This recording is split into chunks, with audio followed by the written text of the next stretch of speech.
ሰዎች ሌባ በዝቷል፣ ተጠንቀቁ። እስከመጨረሻው ድረስ ስሙ። የኔን ታሪክ ዛሬ እንዴት ልሰረቅ እንደነበረ ነው የምነግራችሁ። ሁላችሁም ይጠቅማችኋል። ስሙት እስከመጨረሻው ድረስ። የት ነው የተፈጠረው ሁኔታው? መገናኛ ላይ የፒያሳ ታክሲ እየጠበቅኩኝ እያለ ሰልፍ በጣም ረጅም ነበር። ተሰልፍ ያለው ከዛ አንድ ታክሲ ይመጣና ፒያሳ ይሞላ አንድ ሰው ይላል ማለት ነው። ሰልፍ ላይ ሆነ። ከዛ እኔ ዘልዬ መግባት ስገባይቱ ጋር የተቀመጥኩት ከገቢና ጀርባ ያለው ባለ ሁለት የሚቀመጡበት ሰዎች አለ አይደለ? እሱ ጋር አጠገቢ አንድ ትልቅ ሰው ተቀምጠዋል። እዛቸው አጠገብ ነው ያለው ባዶ ቦታ፣ እዛ ተቀመጥኩኝ ማለት ነው።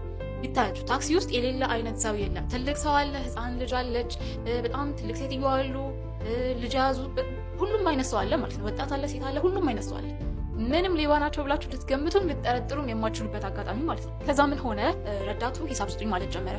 ሂሳብ ስጡኝ ሲል አጠገቤ የነበሩ ሰውዬ 10 ብር ነበር እጃቸው ላይ ነበረውና የኔ ልጅ 10 ብር ትሞይልኛለሽ ወይ እናልኳቸው። ችግር የለውም እኔ ከፍልሎታለሁ አልኩኝና ኪሴ ውስጥ ያለው 50 ብር ነበር። ሁለት ሰውዬ ለረዳቱ ሰጠሁት ማለት ነው። 10 ብር መለሰልኝ። አጠገቤ ያሉት ሰውዬ ካልከፈልኩኝ 10 ብሩን ካልሰጠውሽ ስሞትልሽ ስቀበርልሽ ተቀበይኝ ብለው መማጠን ጀመሩ ማለት ነው። አይ ችግር የለውም ብዙ ብር እኮ አይደለም እኔ ከፍላለሁ፣ ችግር የለውም ከፍያለሁ በቃ እያልኩኝ እኔ ልከላከላቸው ሞከርኩኝ። ሊሰሙኝ አልቻሉም። ከዛ ከኋላ የነበሩ ሰዎች ምናምን ሁሉም በቃ ተቀበያቸው እንዴ እንደዚህ እየለመኑሽ እንዴት ነው የማትቀበያቸው ይሉኛል ማለት ነው። ተቀበልኩኝና ያንን 10 ብር ቦርሳዬ ውስጥ ከተትኩኝ። እዚህ ጋር ነው ነገሩ የተፈጠረው። ያንን 10 ብር ቦርሳዬ ውስጥ ከተትኩኝ በኋላ ምን እንደተፈጠረ ማውቀው ነገር የለም። ለካ አሁን ላይ ስሰማ ብር ላይ የሆነ ነገር ተደርጎ የሚያደነዝዝ ነገር አለ።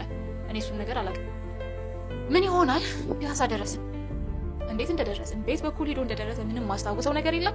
ራሴን ያገኘሁት የት ነው? አራዳ ግራንድ ሞል ጋር። አራዳ ግራንድ ሞል በኑር ሸገር ፕሮፐርቲ እየተገነባ ያለ ሱቆችንና ለቢሮ የሚሆኑ ቦታዎችን አንድ ላይ የያዘ እጅግ ዘመናዊና ደረጃውን የጠበቀ ሞል ነው። አሁን ላይ በ25% ቅድመ ክፍያ ብቻ ለሽያጭ ወጥቷል። ቀሪውን ደግሞ ቀስ እያላችሁ በአንድ ዓመት ከ6 ወር ጊዜ ውስጥ የምትከፍሉት ነው የሚሆነው። ፒያሳ ላይ ሱቅ መያዝ በጣም ብልህነት ነው። እናንተም ፈጥናችሁ የዚህ ድል ተጠቃሚ ሆኑ እንላችኋለን። ለማንኛውም ሊሰረቅ አልነበረም።